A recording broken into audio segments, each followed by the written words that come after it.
मरने के बाद स्वर्ग के द्वार पर 4 व्यक्ति खड़े थे। इन चारों व्यक्तियों में पहला राजा था, दूसरा एक बिजनेसमैन था, तीसरा पंडित था और चौथा एक मजदूर था। किसी को भी यह पता नहीं था कि कौन स्वर्ग के अंदर प्रवेश कर पाएगा और कौन वहां से वापस लौटा दिया जाएगा। सब स्वर्ग का दरवाज़ा खुलने की राह देख रहे थे और आपस में बातें कर रहे थे। जैसे कि राजा को मरने से पहले ही आदत थी, उसने अपनी बात सबसे पहले बताई। राजा ने कहा, मैं बहुत प्रख्यात राजा हूँ, मैंने धरती पर अपना बहुत नाम कमाया है, इसलिए पूरी संभावना है कि मैं ही स्वर्ग में जाऊँगा। फिर व्यापारी ने अपनी बात सामने रखी। वह बोला, मैंने धरती पर खूब धन कमाया और उस धन से सैकड़ों लोगों की मदद की, इसलिए मैं ही स्वर्ग का हकदार हूँ। अब बारी थी पंडित की, तो पंडित ने मुंह खोला और सबको ये कहा, चाहो तुम जो सोच लो, लेकिन यह बात तो तय है कि स्वर्ग के दरवाजे खुलेंगे तो मेरे लिए ही। सब जानते हैं कि पंडित दिन रात भगवान को याद करते हैं, इसलिए स्वाभाविक है कि स्वर्ग में पंडित का स्वागत किया जाए। जब सबने अपना पक्ष रख दिया, तब सबकी नज़र उस मजदूर पर थी जो चुपचाप अपनी नज़रें झुकाए बिना कुछ बोले वहीं पर खड़ा था। स्वर्ग का दरवाज़ा खुला और वहाँ पर एक देवदूत आकर खड़ा हो गया।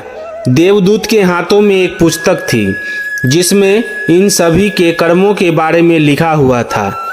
देवदूत ने सबसे पहले राजा को अपने पास बुलाया और उससे पूछा, तुम बताओ, तुमने अपने जीवन में क्या क्या अच्छे कर्म किए हो? मैं इस पुस्तक में देखकर फैसला करूंगा कि तुम्हें अंदर आने देना है या नहीं।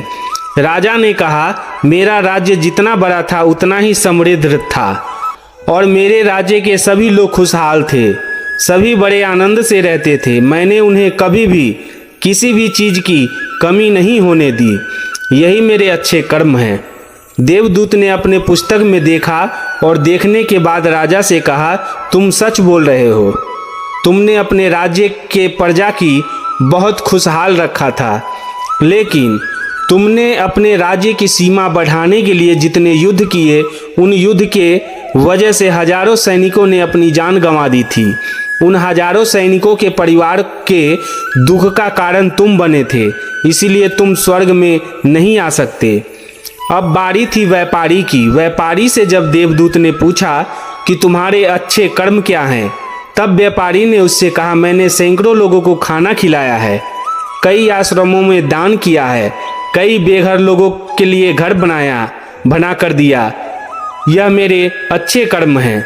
देवदूत ने फिर से अपने पुस्तक में ध्यान से देखा और देखने के बाद व्यापारी से कहा, तुम्हारा कहना भी ठीक है कि तुमने बहुत दान धर्म किया है, लेकिन यह दान धर्म तुमने जिन पैसों से किया है, उन पैसों को कमाने के लिए तुमने न जाने कितने झूठ बोले हैं, कितनी हेरा फेरियाँ की है और कितने मिलावटें की है, इसीलिए तुम भी स्वर्ग में नहीं जा सकते।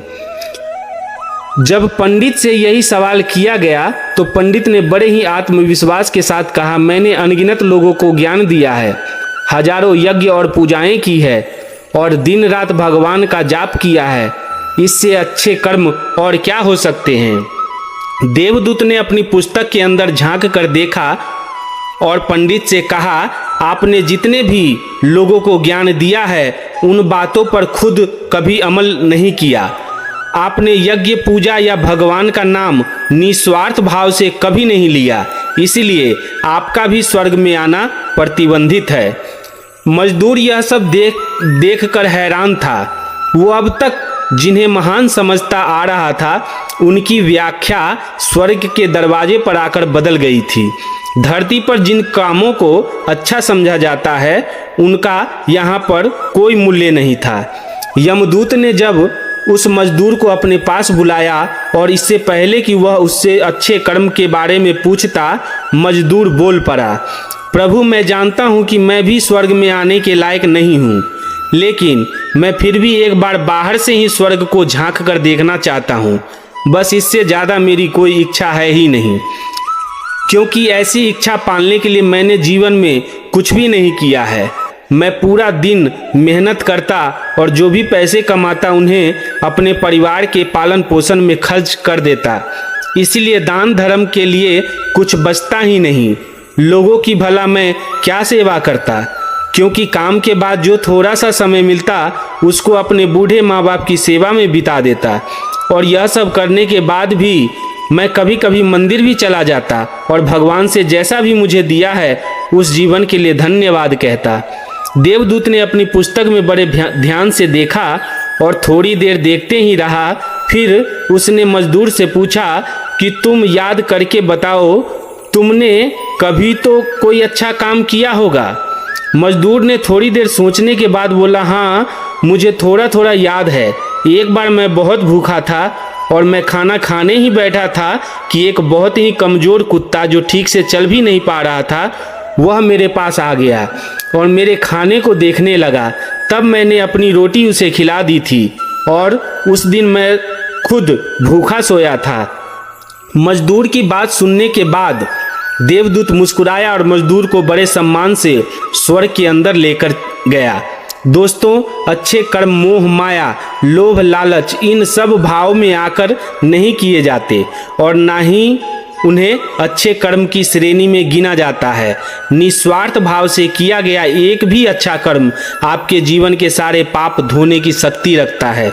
इसलिए जब भी मौका मिले निस्वार्थ भाव से और अच्छे मन से अच्छे कर्म किया करें। ये 3 एहसान लोगों पर अवश्य करें। यही जीवन जीने का मुख्य सार है।